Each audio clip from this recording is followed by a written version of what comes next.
ご視聴ありがとうございます。前回に引き続きスタビレ、今回はスタビレといえばのトルクレンチをご紹介させていただきます。スタビレのトルクレンチの特徴はその扱いの楽さです。まず使い終わっても設定ダイヤルを戻す必要がありません。一般的なトルクレンチは内部にコイルバネを持っていまして、それを縮める量を変えることでトルクの可変設定を可能としています。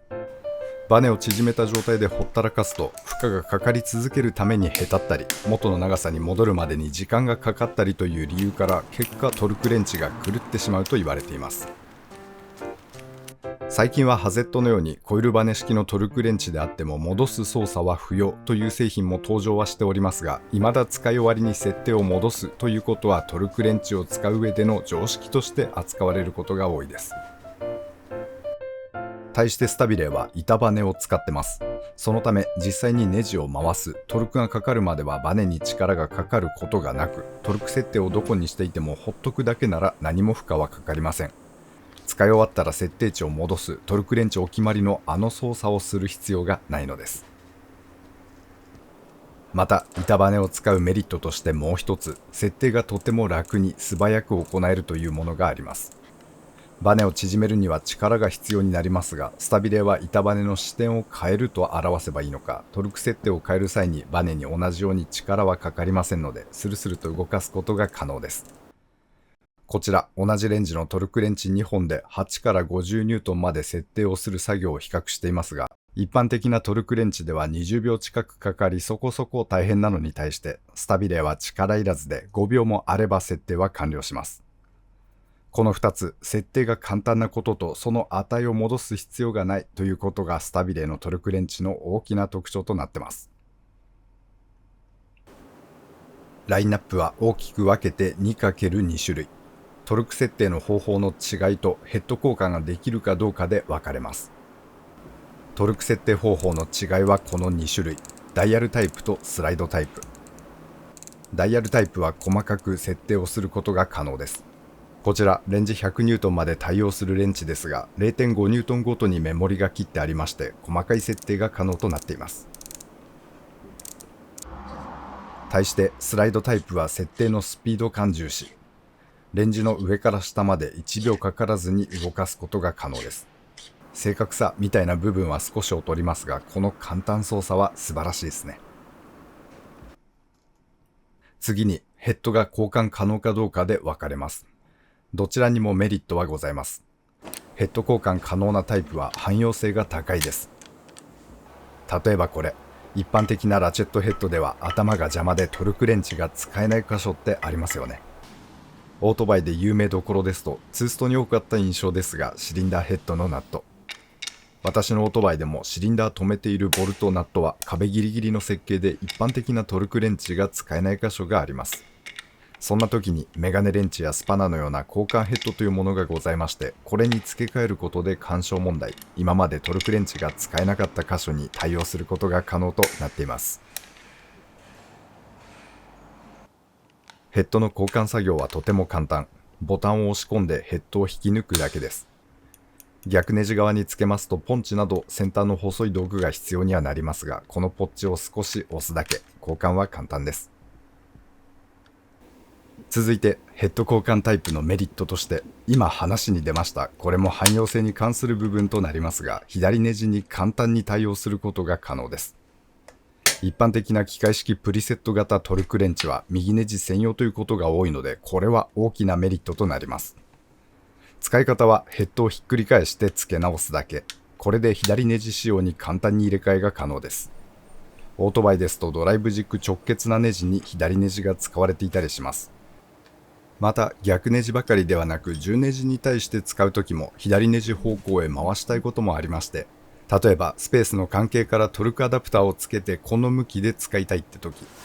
こんな時にもヘッド交換タイプは簡単に対応することができます。ヘッド固定タイプも逆ネジ対応できなくはないんですけど、ラチェットを分解してギアを反対に組み直すことで対応可能な製品もございますが、手間、時間はかかります。スタビレのこれ、ヘッド交換が簡単なことは大きなメリットとなってます。3つ目のメリットは、故障時や新型のヘッドが出た時に簡単に交換ができることです。実際これの前に使っていたベータのトルクレンチはラチェットヘッドがおかしくなって引退することになりました。丸型のラチェットでしてギアの交換で済めばよかったのですが、アウターまで交換となるとちょっと面倒。部品の供給も微妙な感じでしたので気に入っていたのですが、残念ながら修理は保留としています。その点スタビレーのトルクレンチはワンタッチでヘッドを外して交換すれば良いだけ。構造が複雑になりますからコストはかさんでしまいますが、これらヘッド交換タイプの優位性は強く感じてるっすね。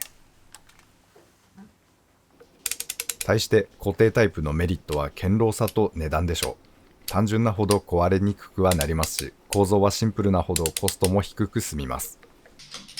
乗用車やバイクのホイールナットを締めたりサスペンション周りに使うこのサイズは私は固定タイプを使ってます。こっちもいいっすね。決して廉価版というイメージはなく、用途に合わせて選んでいただきたいです。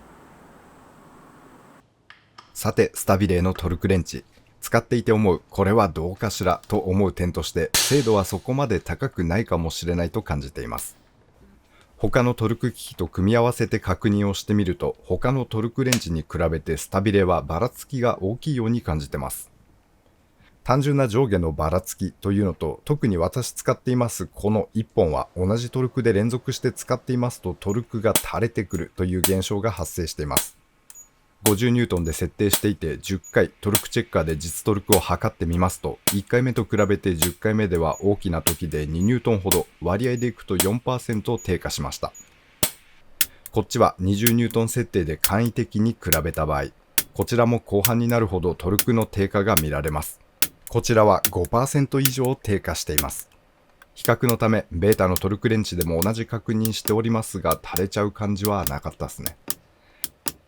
連続使用で垂れていくというのは気にされる方多いのではないかと思います。締め付けトルクの精度というよりも締め付けトルクを均等に揃えたい。例えばカバーに使うボルトの締め付けすべてを同じトルクで揃えたいという意見は頻繁に耳にしますから、これはあまり心象が良くないですよね。これ特有の現象。私の使っていますスタビレー3本中、これ1本だけ垂れますので、個体の特性という可能性はございます。まあしゃあなし、問題なしと私は使い続けておりますが、使う側からするとこの精度という部分は当然良いに越したことはございません。ばらつきが少なくなることを願っています。2つ目は大きさ、重さです。この機構の複雑さから仕方ないのかもしれませんが、ミドルサイズを入れ替えた当初は使うたび大きさ、重さが気になっておりました。現在は慣れもあって問題なく使えてますが、この大きさ、重さというのは用途によっては引っかかるところに思います。お店で実物を触ってみてからの購入を勧めます。そして最後はお値段、高いです。それだけの価値があると使っている方から聞くことは多いですし、私も実際そうは思っています。が、しかしやはり良いお値段だと感じてしまいます。スタビレーのトルクレンチ。扱いやすさは群を抜いたトルクレンチだと思っています。最近はデジタルトルクレンチも普及してきましたが、私は今のところスタビレーの機械式を好んで使っています。設定の時間のかからなさ、使い終わっての保管の楽さ、それらを電源不要で実現していることがメリットだと思っています。スタビレーのトルクレンチ、未だ先端走っている製品です。機会がございましたら手に取られてみてください。ご視聴ありがとうございました。当チャンネルではこんな感じに道具の紹介をしております。お時間許しましたら他の動画も覗いていってみてください。皆様には再びお会いできますことを願っております。それでは次回まで。See ya。